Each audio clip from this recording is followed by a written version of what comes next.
Okay, I would like to also briefly talk about the process of how we would go about designing and testing something like a register bank, right. There are a few different considerations that come into play over here, which are not directly related to the logic implementation. For example, one of the things that we can think about is what's called clock gating for inactive registers, and the way to think about it is, why do we have power consumption inside a circuit? If you look at it, essentially what happens is every gate, let us say even something as simple as an inverter, the main sort of activity that is happening is switching from 0 to 1 or from 1 to 0, right. Similarly, the input is also changing, the output is changing. As you can imagine, right, the more frequently this happens, the more sort of work is being done by this particular gate. And it turns out that actually in practice what you have over here is, there is of course a power supply, right, which is feeding power to this, and of course it has a circuit going back to ground, right.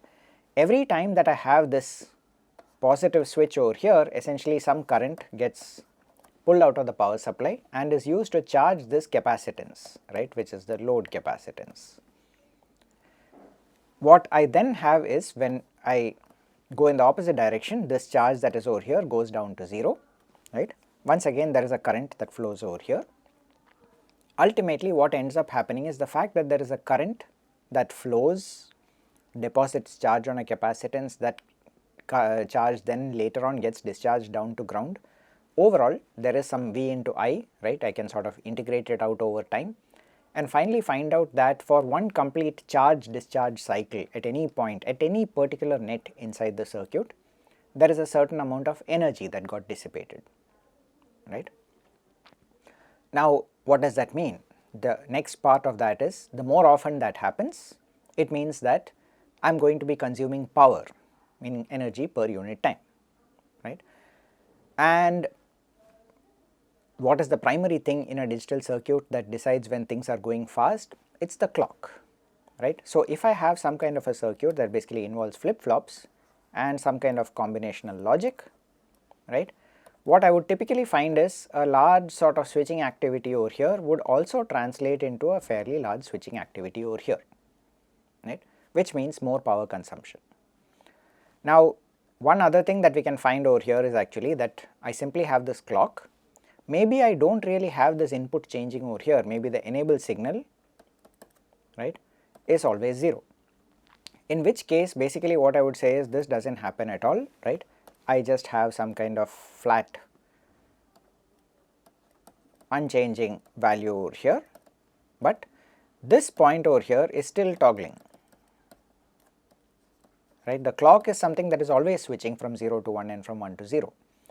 And if you think about it, the clock is now connected to every single flip-flop that is present inside your circuit, right. This is typically called a clock tree, and in a typical circuit, in a typical digital circuit, the clock tree is actually responsible for a fairly significant amount of the total power being consumed. Now what that means is, you could try and sort of save on that by saying, if I know that my enable signal is low, can I sort of just gate out the clock, prevent even the clock from switching for that entire, let us say, group of flip-flops out here,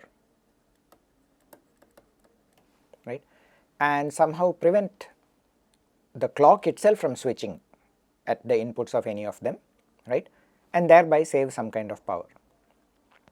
I could also have something where I can have some additional things, to decide whether or not to actually write into a set of flip-flops, right. All of these are things that can be used for certain kinds of power optimization. Now given that we already mentioned this notion of something called a clock tree, right, you can imagine that if I have a clock signal coming into a circuit, right, how should I be sort of spreading it out among all the flip-flops that are present, let us say, in different parts of the circuit, right, rather than just sort of going through each one of them in a chain, right. What probably makes sense is to start splitting out and say, okay fine, maybe let us create some kind of a tree structure, right, and that tree structure essentially tries to minimize the total delay that is present from this source to any one of the different clocks. Not just minimize, but actually try and balance it so that all the different flip-flops see more or less the same delay coming from the source.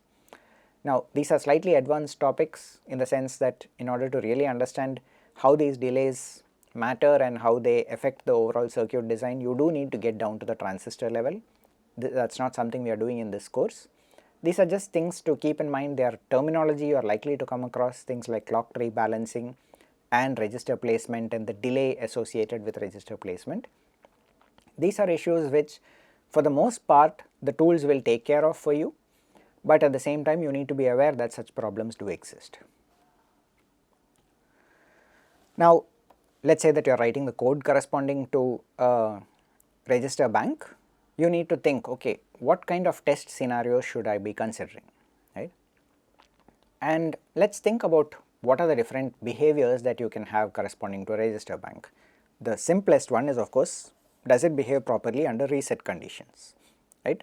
What does that mean? I should be able to have a test case that says apply the reset, see what the output of the flip-flop is, remove that reset condition, and immediately after reset has been removed and maybe the next clock edge, what do I expect the output to be? Do I expect it to have changed, or or do I expect it to remain the same?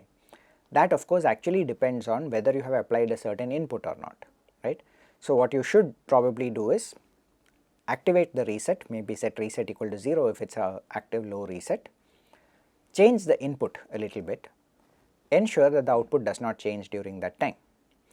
Then deactivate the reset and see that the output actually responds in the way that we expect. So reset functionality is something that we can easily understand and can create a set of test cases for. The next thing that I would want to see as far as a register bank is concerned is, am I able to successfully write into each register file? Okay. Now there are two levels at which you can test something like this. If it's a pure Verilog simulation, I perform the test and then I go and ask inside the Verilog, right, inside the DUT, did the value of that register array get updated? Now the problem is, this is not a practical test bench from the point of view of something that can be tested in a circuit, right? I can't go inside the circuit and check what the state of the individual flip-flops is.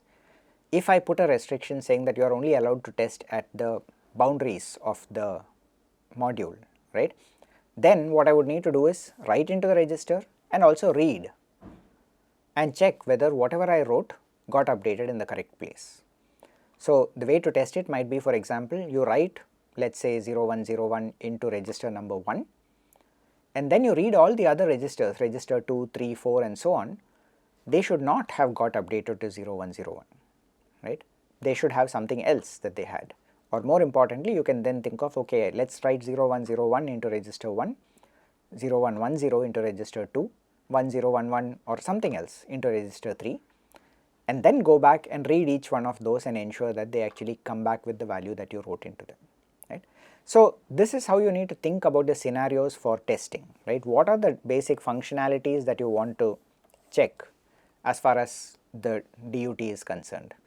Now what I am mentioning here are general principles. They are not in any way restricted to the idea of a register bank, but the specific tests that I am mentioning here of course apply to register banks.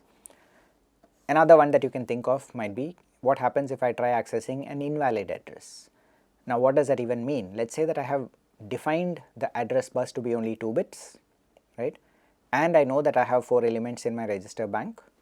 One way of saying it is, there is no concept of an invalid address, because any values that you put in, right, 0001, 1011, each of them corresponds to a particular register inside my register bank. On the other hand, let us say that I have created a register array of 10 elements, then I would need 4 bits in order to access it, right, but then an address like, let us say 1011 actually corresponds to an invalid address.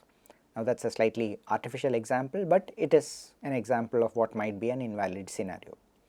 So these are the kinds of, or rather the approach that you take when you are creating test benches, right. How do, in the case of a register bank, you can think of what are the functionalities that we can have in mind when we want to actually test it. Now, one very powerful tool in the context of testing, right, which we will see later when we actually look at another test bench corresponding to register file, is this idea about assertions in system verilog, right. So, assertions in system verilog essentially are this assert statement, right, and what it allows us is, for example, I can set things up by maybe setting up a value for the read address, waiting for one clock edge, and now what I am saying is I want to ensure that after I have set this read address and after waiting for one clock edge, read data should have the value 0. Maybe this is part of the functionality required by the particular register bank that we are trying to create, right. And the way that we write it is we either assert this value is correct, and if it is not, we print an error, right. So, dollar error is pretty much like dollar display, except that it also adds on one error line in front of the text, so that it becomes easy to sort of detect that you have got an error. It also prints the time instant during the simulation when this error actually occurred. So, it helps a little bit with debugging to use dollar error instead of dollar display, but you could have used dollar display if that is all you really wanted, right. So, this essentially all of this would happen inside some kind of an initial block, right. I would say, okay, do this and then assert that this condition is satisfied, right. It is effectively what is called an immediate assertion. I have set up a particular test case and I check that the output of the test case comes out the way that I expected it to. This is very common. It is a very useful way of sort of checking test cases in system verilog, right, and strongly recommended that you use this rather than, and it is in some ways slightly better than just using if conditions. It's very similar, but a cleaner way of sort of showing that what you are doing is actually looking for an error condition. The system verilog by itself also has a significantly more advanced way of or not more advanced, but a slightly different way of looking at assertions, which is called a property assertion, right. It allows you to define certain properties. In this case I am calling the property a reset check, and what this property says is wait for a passage clock, and then if reset is low, then this condition data out must be equal to 0. This particular notation over here is sort of like the implies operation in math, right. What it says is if not reset underscore n, that is reset underscore n equal to 0, implies that data out should also be equal to 0, right. So, this property end property is something that we can define at any point, not inside an always block, not inside a initial block, and we can have this assert property just being specified separately. The good thing about this is after every clock edge this essentially gets activated. So, effectively this property becomes like sort of like a separate always block that is processed on its own, right, and any time that this condition, the passage clock, is there, it will check whether the reset n is low, and if this condition is not satisfied, it will immediately flag the error and give you some kind of indication that there is a problem, this particular property was violated. Now, unfortunately, the open source simulator iVerilog that we are using for most of our demonstrations and on EDA Playground does not support this particular type of concurrent property assertion. So, we will not be using it in the actual test benches, but it is something to keep in mind.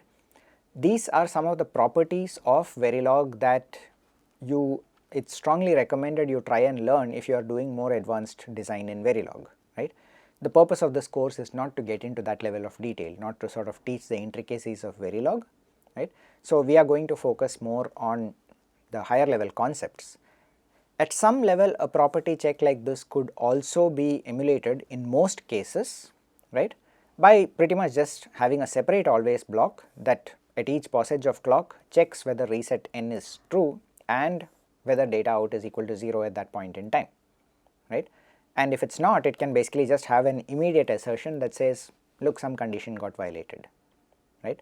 So, it is not absolutely fundamental that you need to have properties like this. You could also emulate a very similar kind of behavior in most cases, but these are in some sense a cleaner approach to defining and using assertions.